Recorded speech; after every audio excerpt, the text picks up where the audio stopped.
بسم اللہ الرحمن الرحیم۔ السلام علیکم۔ میرے آپ سبھی سے التجا ہے کہ ایک مرتبہ درود ابراہیمی پڑھ لیجیے گا۔ بسم اللہ الرحمن الرحیم۔ اللہم صلی علی محمد وعلی آل محمد کما صلیت علی ابراہیم وعلی آل ابراہیم انک حمید مجید۔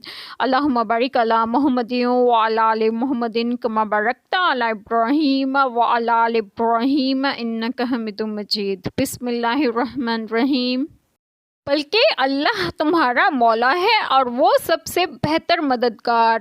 کوئی دم چاہتا ہے کہ ہم کافروں کے دلوں میں رعب ڈالیں گے کہ انہوں نے اللہ کا شریک ٹھہرایا جس پر اس نے کوئی سمجھ نہ اتاری، اور ان کا ٹھکانہ دوزخ ہے، اور کیا ہی برا ٹھکانہ ناانصافوں کا۔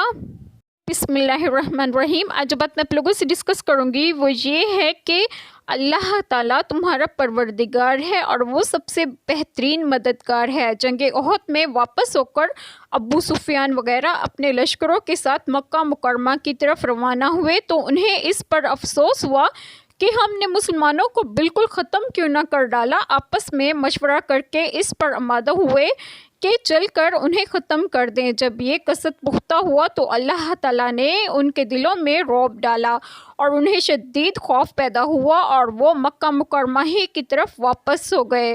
اگرچہ سبب تو خاص تھا لیکن رعب تمام کفاروں کے دلوں میں ڈال دیا گیا کہ دنیا کے سارے کفار مسلمانوں سے ڈرتے ہیں، اور بفضلہ تعالی دین اسلام تمام ادیان پر غالب ہے۔ اللہ تعالی ہم سب کے تمام گناہوں کو معاف فرمائیں اور ہمیں صراط مستقیم کی راہ پر گامزن کریں، اور آپ سب کو آپ کے گھروں میں خوش و خرم رکھیں اور صحت و تندرستگی بھی دیں۔ آمین۔ جزاک اللہ خیر۔